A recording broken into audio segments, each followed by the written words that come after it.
Hello everyone, আসসালামু আলাইকুম। আমি জান্নাতুল সুমা। সবাইকে আমার আরও একটি নতুন ভিডিওতে স্বাগতম জানাচ্ছি। দীর্ঘ অনেক দিন পর একটি নতুন ভিডিও নিয়ে আপনাদের সামনে হাজির হলাম। আমি সবসময় ভিডিও দিতে পারি না, কারণ সময় পাই না ধরতে গেলে।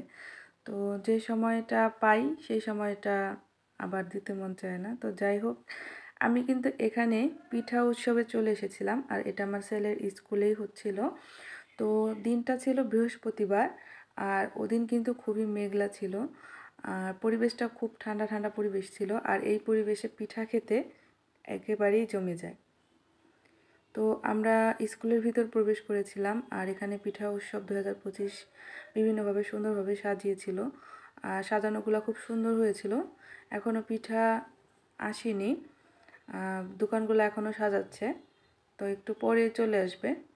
যখন আর কি এখানে বইমেলাও হচ্ছিল, বইমেলা আর পিঠা উৎসব একসাথেই হচ্ছিল। তো এখানে অনেক রকমের পিঠা কিন্তু উঠে গিয়েছে এর মধ্যে, কারণ এতক্ষণ সকালে যখন আমরা এসেছি তখন হলো মানে প্রধান অতিথি আসার পরে তারপরে পিঠা উৎসবটা উদ্বোধন হবে। তো হয়ে গিয়েছে। এরপরে এখানে কেক এনেছে, কেকগুলো খুব মজার ছিল, আর এখানে বিভিন্ন রকমের পিঠা উঠেছিল। পিঠাগুলো দেখতে খুবই লোভনীয় ছিল, খুবই সুন্দর ছিল। আর এই তো পিঠাগুলা হরেক রকমের পিঠা উঠেছিল। আমি সব ঘুরে ঘুরে দেখেছি, প্রত্যেকটা স্টলে ঘুরে ঘুরে দেখেছি, আর পিঠাগুলাও টেস্টও অনেক ভালো ছিল। তো বৃহস্পতিবার ছিল স্কুলে সবার জন্য, আর শুক্র শনিবার ওদিন আর কি বাহিরে সবাই প্রবেশ করতে পেরেছে, সবার জন্য উন্মুক্ত ছিল।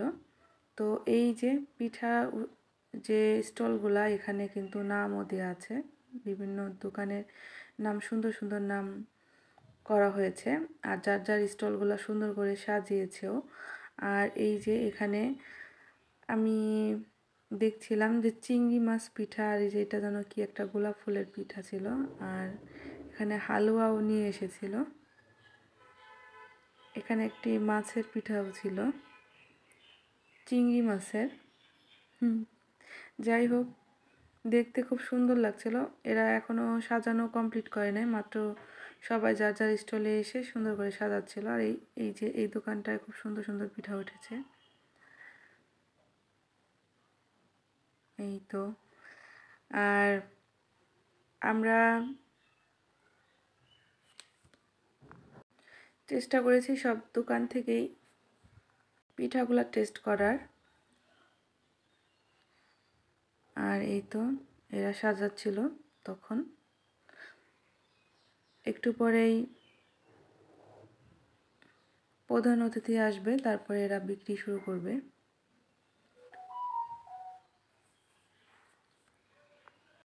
আর শীতকাল মানেই হচ্ছে পিঠা মেলা। যারা বাসায় বানাতে পারেন না, অথবা বানাতে আলসামি লাগে বা সময় পান না, তারা কিন্তু পিঠা উৎসবে যেয়ে বিভিন্ন রকমের পিঠা ট্রাই করতে পারেন, সেগুলোও কিন্তু খুব মজা লাগে। আর এখন প্রায় জায়গায় এই পিঠা উৎসবটা হচ্ছে।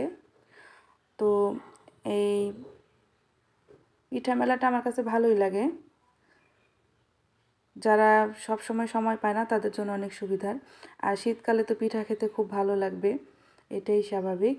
তো যাই হোক, আমি সব কিছু কিন্তু ভিডিও করে নিয়েছিলাম। আর এরপরে আমি এখানে আরও দেখলাম যে আরও সুন্দর সুন্দর ফিরনি, তারপরে পাটিসাপটা, এগুলো উঠেছিল খুব সুন্দর সুন্দর, আর খুবই টেস্টি ছিল, খাবারগুলো ফ্রেশ ছিল। তো খুব ভালো লেগেছে। আর পিঠা মেলায় ঘুরতেও কিন্তু খুব ভালো লাগে, আমি প্রত্যেক বছরই ঘুরে ঘুরে দেখি। তো যাই হোক, এখন হচ্ছে আমাদের ঘোরাফেরা প্রায় শেষ হয়ে এসেছে। এখন হচ্ছে আমরা একটু পরে বাসায় চলে যাব, আর একটু পরে যাব। প্রধান অতিথি আসবে, দেখে তারপরে কেনাকাটা করে তারপরে বাসায় যাব। আর এই যে দেখুন, সাজানো কিন্তু এখনও শেষ হয় নাই। এখন এখানে একজন কলা গাছ নিয়ে যাচ্ছিল, ওইটা কার, এই যে সামনে যে স্টলটা, ওইখানে কলা গাছটা লাগিয়েছে, যে যার মন মতো সুন্দর করে যার যার স্টলটা সুন্দর করে সাজিয়েছে, খুবই সুন্দর করে সাজিয়েছিল, যার যার স্টল খুব সুন্দর করে সাজিয়েছিল, সুন্দর লাগছিল দেখতে। তো যাই হোক, আমরা সব কিছু ঘুরে ঘুরে দেখছি। আমাদের বাচ্চাদের কিন্তু এই পর্যায়ে ছুটি হয়ে গিয়েছিল, তারপরে আমরা বাসায় যাচ্ছিলাম না, যে একবারে উদ্বোধন অনুষ্ঠানটা দেখে তারপরে আমরা বাসায় যাব।